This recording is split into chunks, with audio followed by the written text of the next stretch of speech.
आज हम बात करने वाला हूं डिस्मेनोरिया के बारे में कि डिस्मेनोरिया होता क्या है। तो यह बेसिकली मेंस्ट्रुएशन साइकिल से रिलेटेड या डिसऑर्डर है, तो जिसके बारे में हम बात करेंगे।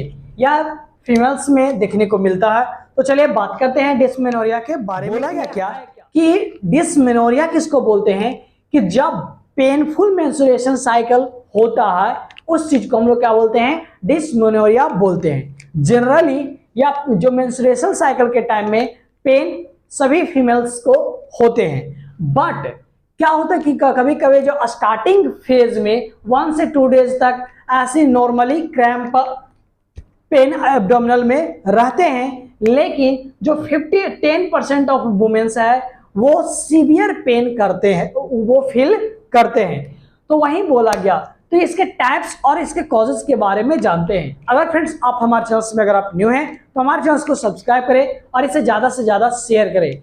अगर आपको समझ में आए तो वीडियो को लाइक करना ना भूलें। अब इसके टाइप्स के बारे में बात करते हैं। तो it is divided into 2 category. इसको 2 टाइप्स में बांटा गया है, इसके टाइप्स को भी और कॉजेस को भी।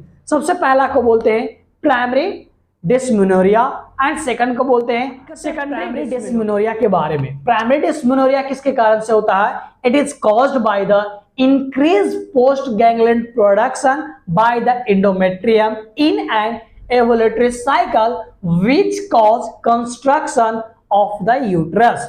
क्या बोला गया कि प्राइमरी डिस्मेनोरिया में क्या किसके कारण से होता है कि यह हमारे जो इंडोमेट्रियम लेयर होता है फीमेल्स में, उसके द्वारा पोस्ट गैंग्लियडिन्स का प्रोडक्शन बहुत ज्यादा होता है ओव्यूलेटरी साइकिल के टाइम में, जिसके कारण से कंस्ट्रक्शन जो यूट्रस का है जो इंक्रीज कर जाता है। और यही इसके ही कारण से क्या होता है, क्रैम्प और पेनफुल मेंस्ट्रुएशन साइकिल देखने को मिलता है। ये जो हमारा पोस्ट ग्लैंडिन्स है प्रोडक्शन है, ये क्या करता है, हमारे यूट्रस को तेज से कॉन्ट्रैक्ट करने में यह हेल्प करता है, जिसके कारण से ये क्या करता है, क्रैम्पिंग और पेनफुल मेंस्ट्रुएशन साइकिल करता है।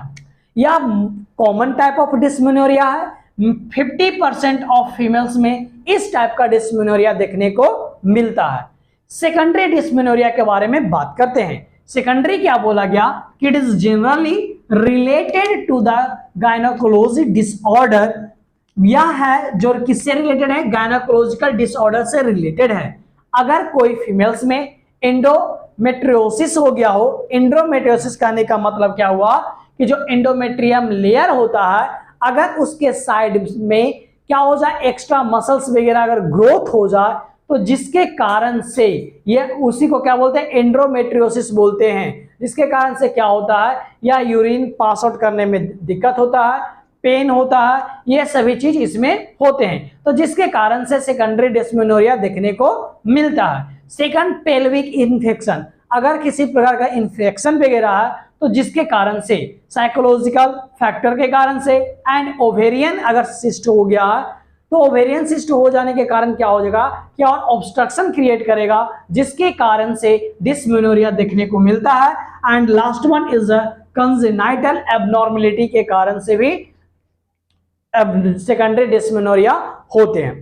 तो फ्रेंड्स अभी तक मैंने यह बात किया कि डिस्मेनोरिया किसको बोलते हैं कि जब पेनफुल मेंस्ट्रुएशन साइकिल जब होता है तो उसी चीज को हम लोग क्या बोलते हैं, डिस्मेनोरिया बोलते हैं। यह कॉमनली सभी में पेन करता है मेंस्ट्रुएशन साइकिल के टाइम में 1 से 2 डेज तक, बट किसी में बहुत ज्यादा सीवियर करता है 10% ऑफ फीमेल्स में, तो इसीलिए इसको डिस्मेनोरिया बोलते हैं। डिस्मेनोरिया और इसके कॉजेस के 2 टाइप्स में बांटे थे।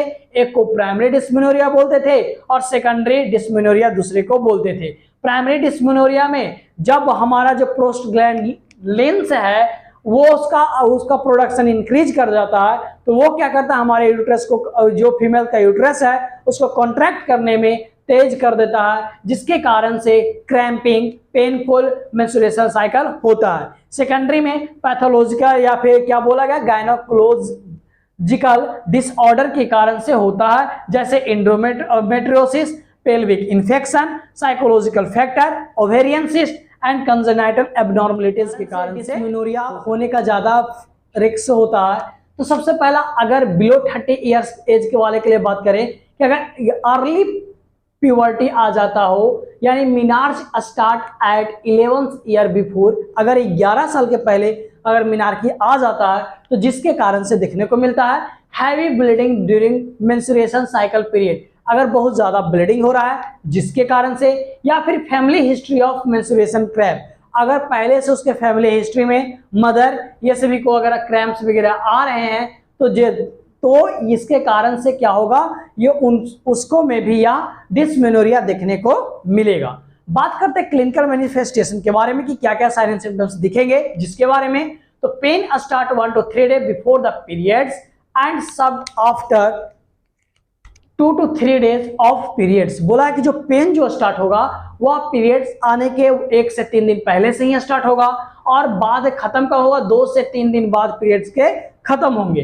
लोअर एब्डोमेन पे पेन में कॉज भी increase uterine contractility and uterine hypoxia, कि जो लोअर एब्डोमेन है उसमें क्या हो जाएगा, पेन इंक्रीज करेगा। क्यों? क्योंकि जो यूट्राइन कॉन्ट्रैक्टिलिटी है वो इंक्रीज करने के कारण से, या फिर जो यूट्राइन हाइपोक्सिया होने के वजह के कारण से लोअर एब्डोमेन में पेन देखने को मिलेगा।